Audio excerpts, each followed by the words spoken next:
Carrios y mi compañera Lisboa Nietzsche somos estudiantes de la licenciatura en Fonoaudiología, segundo semestre en la Universidad Especializada en las Américas. El día de hoy tenemos el gusto de hablarles un poco sobre los sistemas especiales y cómo está conformado el mismo y también de las áreas corticales. A continuación veamos un poco más detallado cada uno de estos. El hecho de formar parte de un ambiente que exige continuamente reacciones para sobrevivir da preponderancia a la función de los órganos de los sentidos. Al mismo tiempo, el cuerpo humano necesita recibir información del funcionamiento de los órganos internos para así propiciar el estado de equilibrio indispensable, la homeostasis. El organismo humano posee millones de órganos sensitivos. En ellos se encuentran los receptores, que son las terminaciones de las dendritas y neuronas sensitivas. Los receptores son muy diversos en su forma, tamaño y estructura. Los sentidos funcionan a partir de unidades que comprenden un órgano receptor u órgano terminal periférico, y las sensaciones se perciben e interpretan en el cerebro. Poseemos 5 sentidos que son el sentido de la visión, el sentido del tacto, el sentido del olfato, el sentido del gusto y el sentido de la audición. De igual manera, se conoce que existe un sexto sentido, que es el de la propiocepción. El sentido de la vista. Este sentido es el que permite al hombre conocer el medio que los rodea. Este es el sentido más perfecto y evolucionado.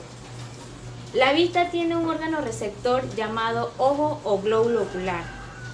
Partes del ojo. Glóbulo ocular.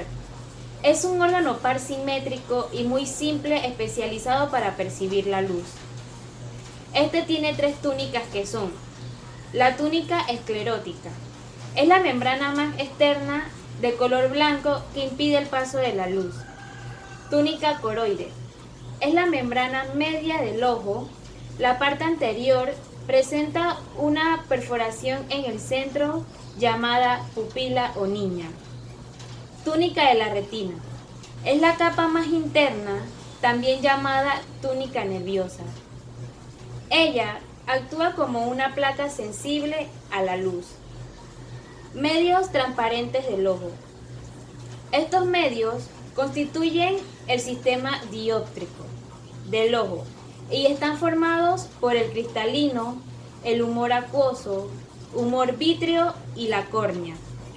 Aparte, el ojo tiene anexo y está rodeado de una serie de formaciones que lo protegen y que le permiten los movimientos.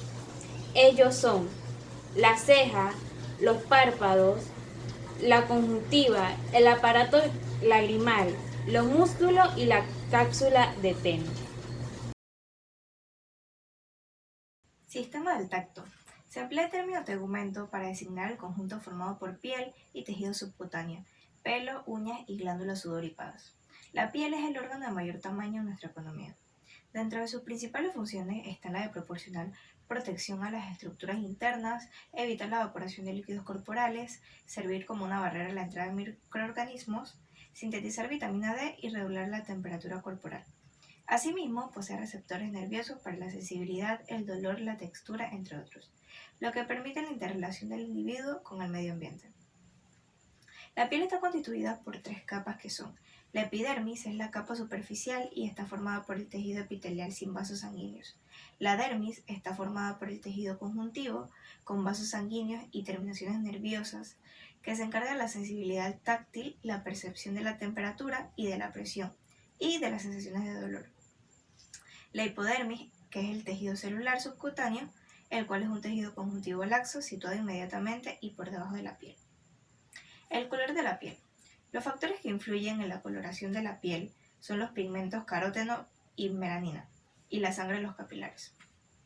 El caróteno es un pigmento amarillento presente en el estrato córneo y en los adipocitos de la dermis. La melanina es el pigmento más importante de la piel. Entre las principales funciones que desempeña son la protección.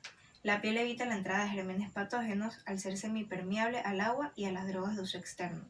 La regulación térmica ayuda a conservar la temperatura corporal. La excreción, que la realiza mediante el sudor. La síntesis, ya que la piel sintetiza la vitamina D y la melanina.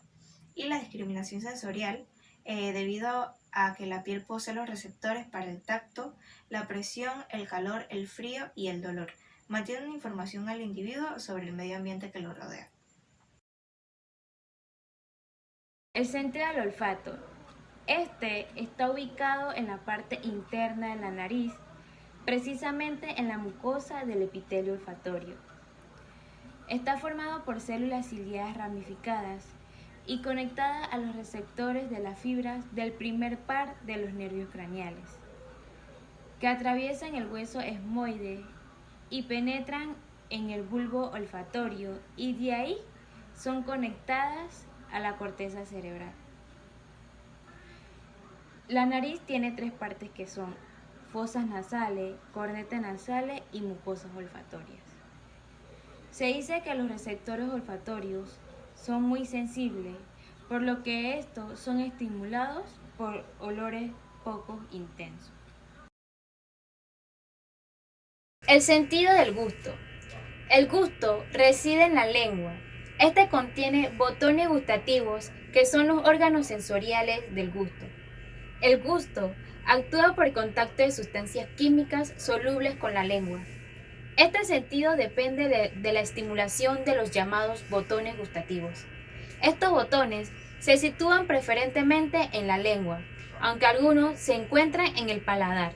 El ser humano es capaz de percibir un abanico amplio de sabores, como respuesta a la combinación de varios estímulos, entre ellos textura, temperatura, olor y gusto. Se dice que a partir de los estudios psicológicos se piensa que existen 4 sensaciones primarias que son ácido, dulce, salado y amargo. Los nervios conectados con las papilas gustativas transmiten impulso al centro nervioso situado en el bulbo raquídeo. Relaciones entre el gusto y el olfato. El centro del olfato y del gusto está ubicado en el lóbulo temporal. Las múltiples sensaciones gustativas que apreciamos no corresponden solamente al sentido del gusto. La mayoría se percibe gracias al trabajo complementario del olfato y el gusto. En esto tenemos un gran ejemplo, que es cuando estamos resfriados, los alimentos parecen insípidos porque los receptores olfativos quedan aislados por la mucosidad nasal. Sentido de la audición. El oído es el órgano responsable de la audición y el equilibrio, y está compuesto por mecanorreceptores, quienes captan las vibraciones y las transforman en impulsos nerviosos que irán hasta el cerebro, donde los estímulos serán interpretados. Se divide en 3 zonas: externa, media e interna. El oído externo es la parte del aparato auditivo que se encuentra en posición lateral al tímpano o membrana timpánica.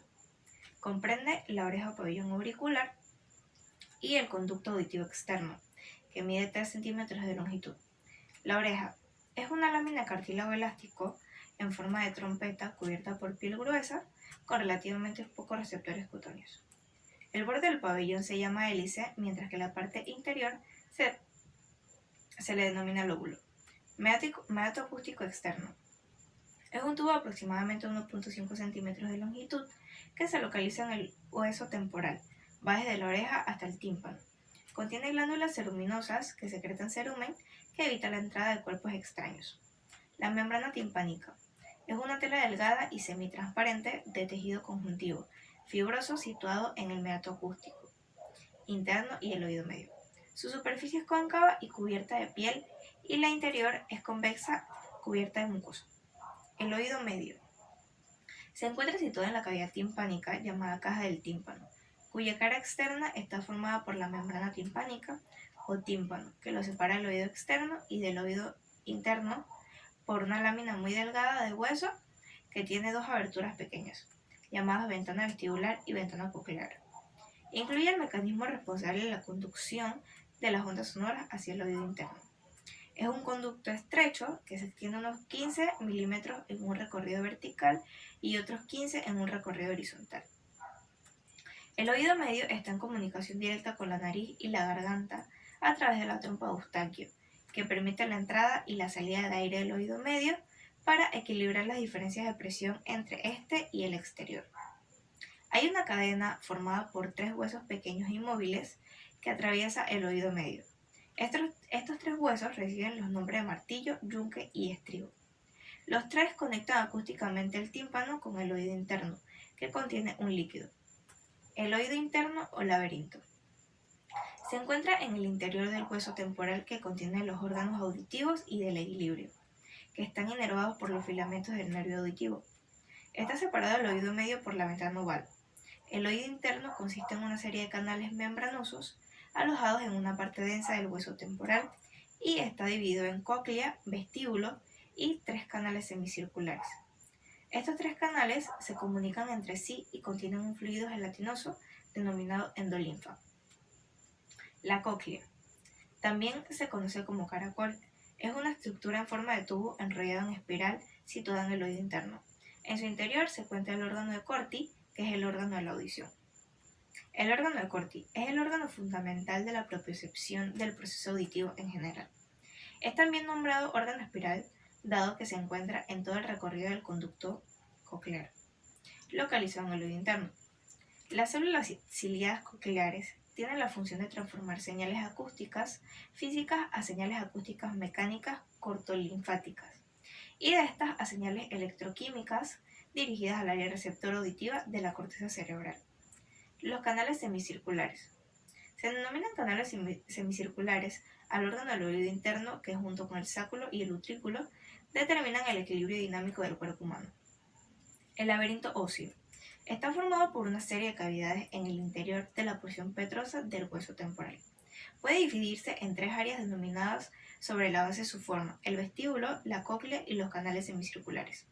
El laberinto óseo está revestido por un periósteo y contiene un líquido llamado perilinfa. El laberinto membranoso contiene el líquido perilinfa, el cual lo rodea. Está formado por una serie de sacos y tubos que yacen en el interior y tienen la misma forma en general que el laberinto óseo. Está revestido por el epitelio y contiene un fluido llamado endolinfa.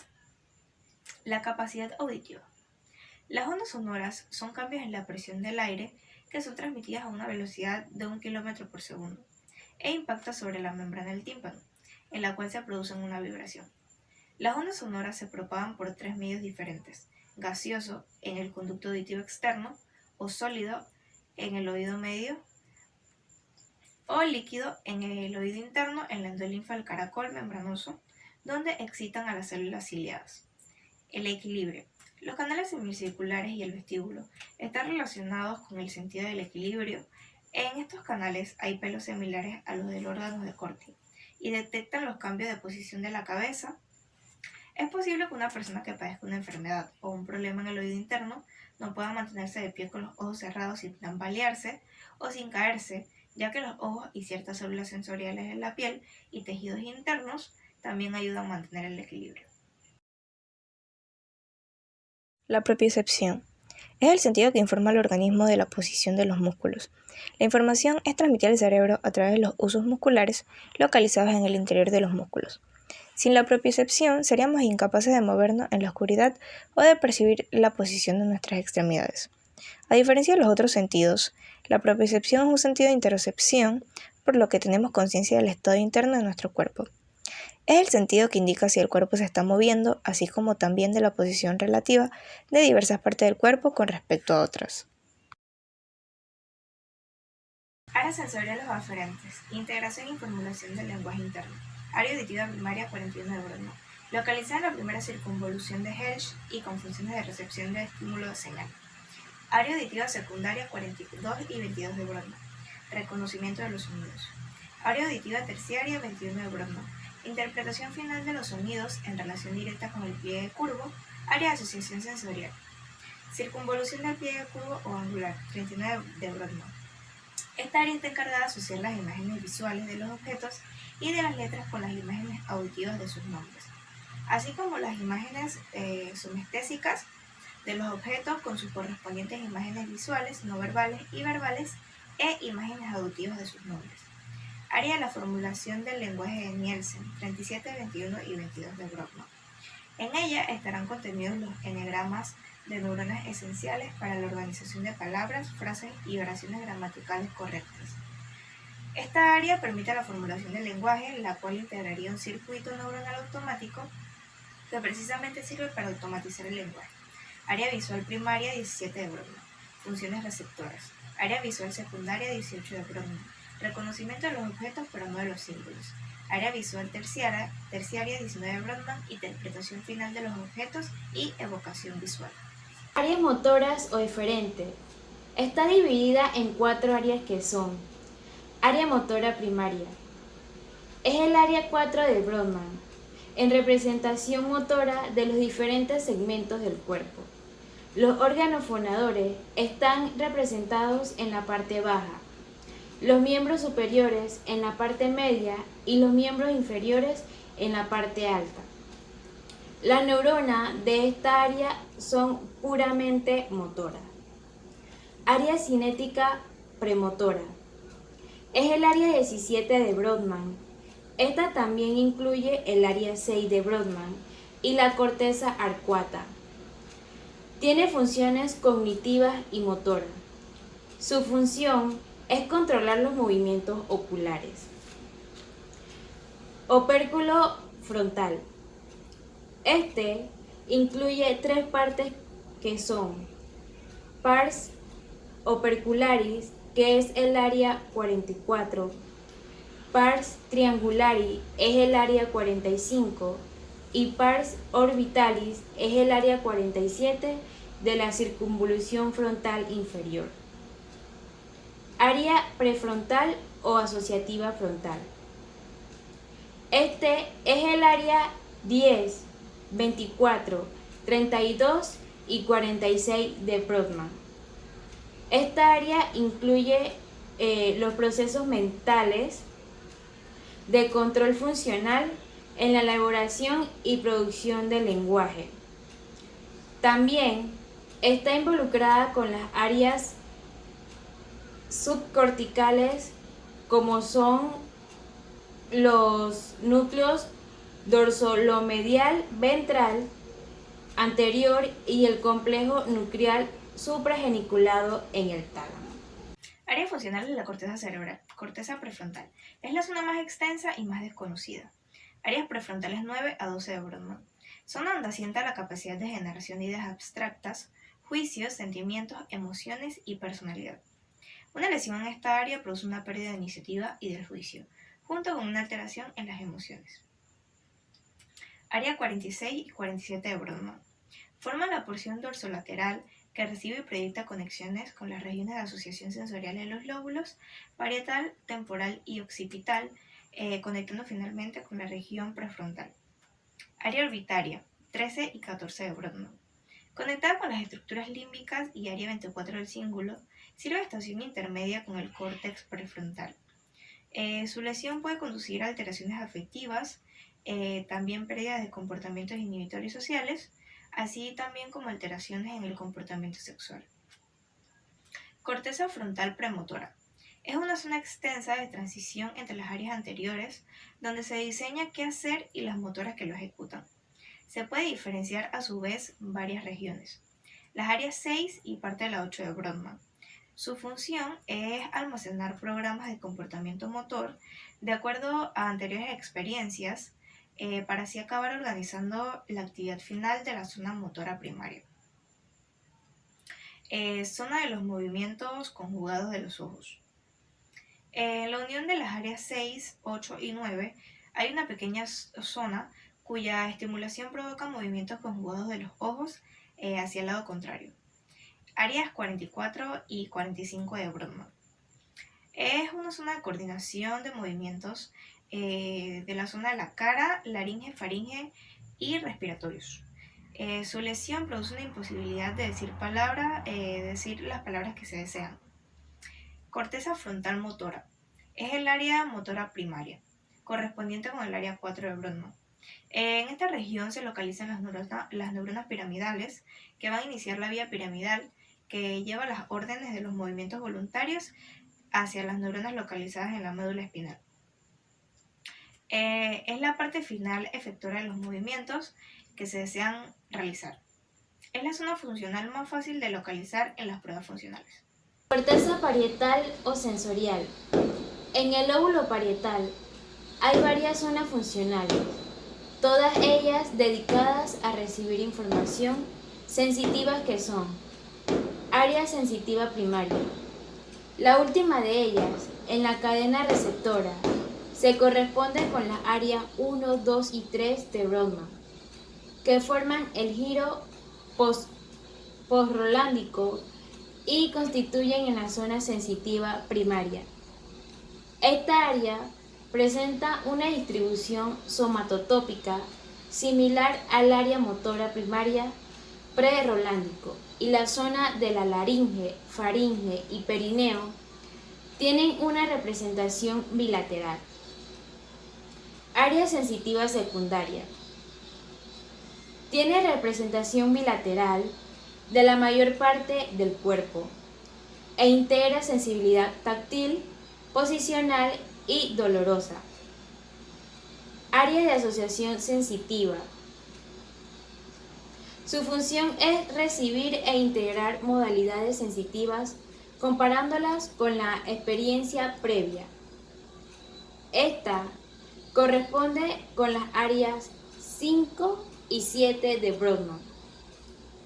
También es en esta región donde se tiene la conciencia del propio esquema corporal.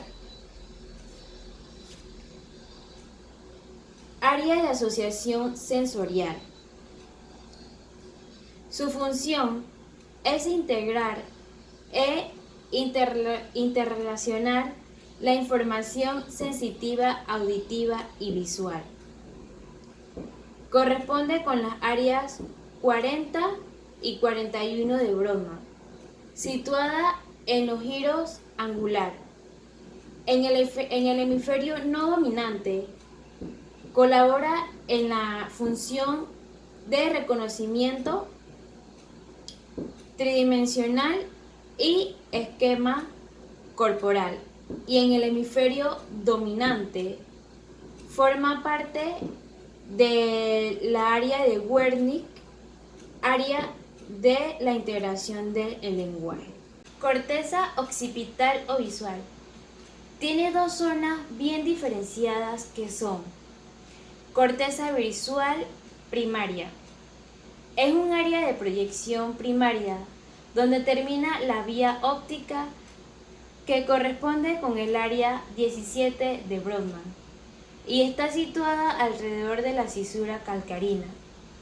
Su topografía es característica inversa al campo visual, no solo en el sentido derecha-izquierda, sino también superior-inferior. Corteza de asociación visual. Su función es integrar información visual y compararla con experiencias previas. Corresponde con las áreas 18 y 19 de Brodmann, que rodean el área 17. Lóbulo temporal. Es una estructura más compleja que los anteriores lóbulos. Se pueden diferenciar varias zonas corticales que son áreas auditivas. A su vez, podemos diferenciar dos zonas que son área auditiva primaria. Esta recibe información bilateral, aunque su lesión va a provocar mayor dificultad de reconocer los sonidos en el oído contralateral. Corresponde con las áreas 40 y 41 de Brodmann, situado en el labio inferior de la cisura de Silvio. Área de asociación auditiva. Corresponde con el área 22 de Brodmann y parece que su función está relacionada con la interpretación de los sonidos. Área de Wernicke. Está conectada con el área de Broca y recibe información del lóbulo occipital y zona auditiva temporal, de forma que permite entender el lenguaje escrito y hablado.